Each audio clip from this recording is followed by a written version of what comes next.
Hello সবাইকে, আমি রুহি চ্যানেট। আমরা একটা বস্তুকে কতটা কাছ থেকে দেখতে পারি এবং কতটা সূক্ষ্মভাবে দেখতে পারি।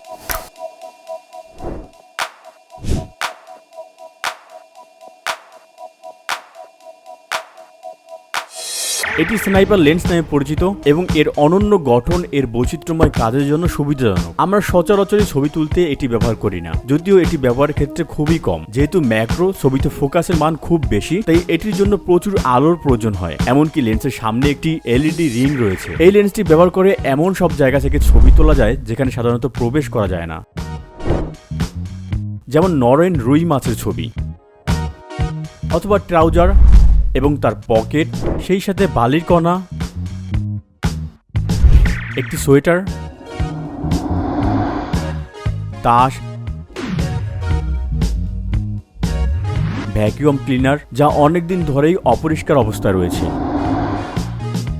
আজ আমরা শুধুমাত্র এই লেন্সটি ব্যবহার করব না, ভিন্ন একটি আলট্রা ম্যাক্রো লেন্সও ব্যবহার করব, যা দিয়ে আমরা আরো কাছ থেকে দেখার সুযোগ পাবো। তাছাড়া আরো একটি অনুবেক্ষণিক ক্যামেরা থাকবে যা বস্তুকে 1000 গুণ বড় করে দেখাতে সম্ভব। তাহলে শুরু করা যাক। এই কাগজটি আসলে হলুদ রঙের, যদিও এটি আপনার কাছে হলুদ মনে হচ্ছে না। আপনি ভিডিওটি যে স্ক্রিনে দেখছেন সেটি শুধুমাত্র লাল, নীল এবং সবুজ আলো দেখাতে পারে, কিন্তু এটি কখনো হলুদ আলো দেখাতে পারে না। সত্যি বলতে পর্দায় হলুদ রঙের আলো তৈরি করার কোনো উপায় নেই। যখন আমি এই ঘরে আসল হলুদ আলো দেখতে পাচ্ছি, তখন আপনি দেখছেন নকল হলুদ আলো। যেহেতু হলুদ আলোর তরঙ্গদৈর্ঘ্য লাল এবং সবুজ আলোর তরঙ্গদৈর্ঘ্য মধ্যবর্তী স্থানে অবস্থিত, এ কারণে কম্পিউটার বা সেলফোনগুলোর স্ক্রিনে কিছুটা লাল এবং সবুজ আলো তৈরি করতে হয়। আপনি যদি আপনার স্ক্রিনটিকে 1 মিটারের 180 ভাগ দূরত্বে রাখেন, এমন দেখতে পাবেন। আপনি যদি যথেষ্ট পরিমাণ চোখ ছোট করে স্ক্রিনের দিকে তাকান, আবার আপনার রেটিনার ধোঁকা খাবে এবং আপনি হলুদ দেখতে পাবেন। যেহেতু আমাদের চোখ খুব সূক্ষ্মভাবে দেখতে পারে না, তাই আমরা ক্ষুদ্র ক্ষুদ্র লাল সবুজ আলোর অংশগুলোকে হলুদ হিসেবে দেখতে পাই। আপনি সম্ভবত জানেন না যে ব্যাংক নোটে সামান্য পরিমাণ লোহা থাকে। এটি নিরাপত্তার কারণে করা হয়। এখানে আমাদের কাছে একটি পদ্ধতি আছে যা দিয়ে আমরা লোহাকে ভেতর থেকে আলাদা করার চেষ্টা করি।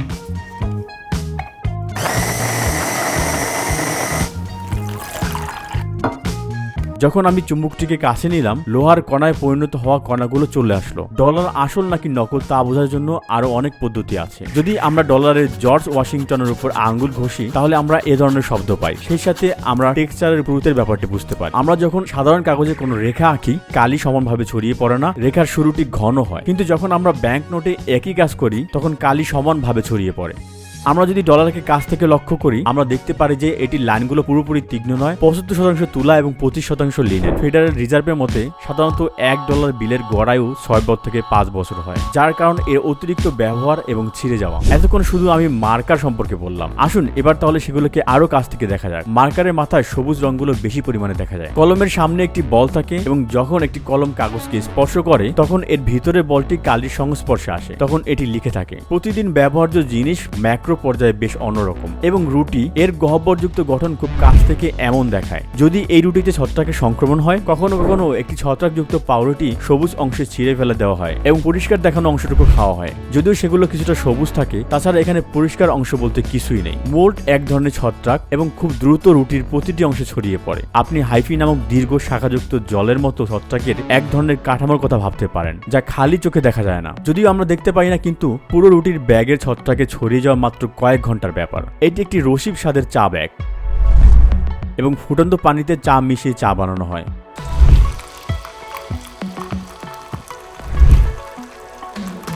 এটি একটি স্ট্রবেরি। এতে কয়েক ধরনের হলুদ বিন্দুর মতো দেখতে বীজ আছে এবং সেগুলো অঙ্কুরিত হয় নতুন চারা তৈরি করে। একটি সদ্যবোনা মাকড়সা জাল এবং এটি একটি ব্লাবস লেথিফেরা, যার ধারণ নখ আঠালো জালে আটকে থাকে এবং এটি ব্ল্যাক বিটল নামে পরিচিত। যখন আমরা এটি জাল থেকে আলাদা করি, তখন এটি চলতে শুরু করে। এটি অন্ধকার জায়গা পর্যন্ত ছড়িয়ে যায় এবং স্টুডিও লাইট ঘৃণা করে। এবং এটি একটি লেডি বার্ড। তারা চকচকে খোলের নিচে তাদের লুকানো ডানাগুলো দেখতে কেমন। এটি একটি নিষ্প্রাণ মাছি। যদি এটা বেঁচে থাকতো, আমরা সেকেন্ডে 230 বার ডানা ঝাপটানোর গুঞ্জন শুনতে পেতাম। এর চুল, চোখের পাপড়ি এবং গোপ দেখা যায়। মৌমাছির যৌগিক চোখ আছে। যৌগিক চোখ একটি মৌচাকের মতো গঠন, যা হাজার হাজার চোখ নিয়ে গঠিত। এটি একটি স্ত্রী মাছি।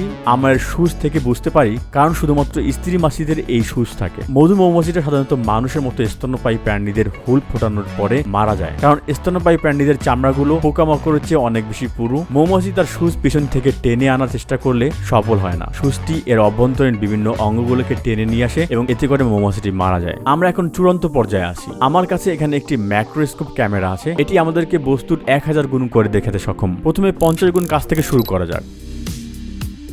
আপনি একটি ট্রাউজারের প্যাটার্ন দেখতে পাচ্ছেন। আমি এখন 50 থেকে 1000 গুণ পর্যন্ত আরও কাছাকাছি নিয়ে যাব।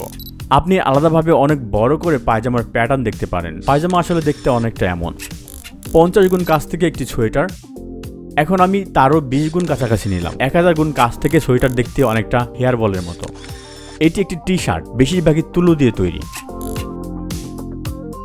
50 গুণে আমাদের হাতের তালু দেখুন। আপনি এখানে অনেক সূক্ষ্মভাবে দেখতে পাবেন। আসুন তারও 20 গুণ কাছ থেকে দেখার চেষ্টা করি। আমি এখন 20 সেকেন্ড ধরে আমার হাত ধুয়ে নিচ্ছি। আমি আশা করি এরপরে হয়তো আমরা কোনো ময়লা দেখতে পাবো না। এই তো ধোয়ার পর আমার হাতের তালু। ময়লাগুলো এখানে আছে, অবিশ্বাস্য। আমরা সর্বত অদৃশ্য ময়লা বহন করছি। আমার চুলের দিকে তাকান। আমি 50 গুণ থেকে শুরু করব।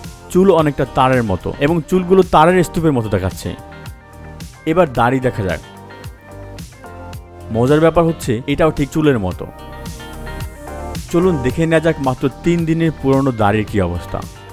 এখানে অনেকগুলো তীক্ষ্ণ, তবে পুরনো হলে এটি হয়তো নরম দেখাবে। আমি এখন ভালোভাবে শেভ করব। ভালোভাবে শেভের পরে কিছু কি দেখা যাচ্ছে? আমি ভেবেছিলাম আমি হয়তো এটি থেকে পরিত্রাণ পেয়েছি, কিন্তু যেহেতু এটি খুব সূক্ষ্ম তাই মনে হচ্ছে আমরা আরেকটি শেভ করা দরকার। এবং প্রান্তগুলো এখন আরও তীক্ষ্ণ দেখাচ্ছে। এটি এখন খালি চোখে দেখা যাচ্ছে। যাই হোক, দীর্ঘ শুটিংয়ের কারণে আমার হাত কিছুটা ঘেমে যায়।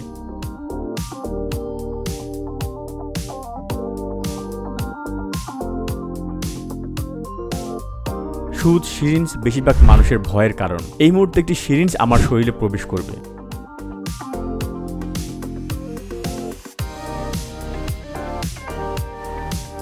আমরা দৈনন্দিন জীবনে বেশিরভাগ বস্তুকে বিভিন্ন কোণ থেকে দেখেছি, কিন্তু ম্যাক্রোস্কেল জগৎটি ছিল পুরনো অন্য একটি জগৎ। আমরা সম্পূর্ণ নতুন একটি অভিজ্ঞতার সাক্ষী হলাম। সেই সাথে বিভিন্ন ভিডিও কিংবা প্রামাণ্যচিত্রের সাহায্যে আমরা আরো নতুন নতুন দৃষ্টিকোণের সাথে পরিচিত হব, যেগুলো জাপান, পাকিস্তান, ইকুটিয়া এবং বুরুন্ডিতে তৈরি করা হয়েছে। আমি রুহি চ্যানেট আজকের মতো বিদায় নিচ্ছি।